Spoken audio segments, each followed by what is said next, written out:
注意看，这个犹太人在士兵开枪前就倒下了。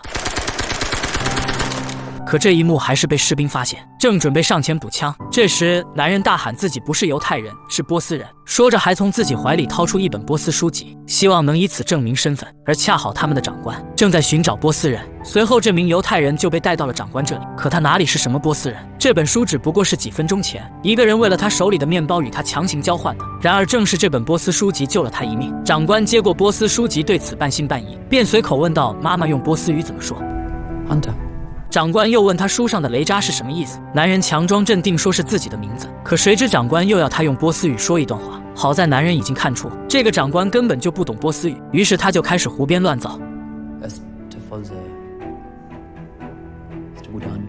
好在长官听完后相信了他，随后便将雷扎安排到厨房工作，并让他每天工作完后来交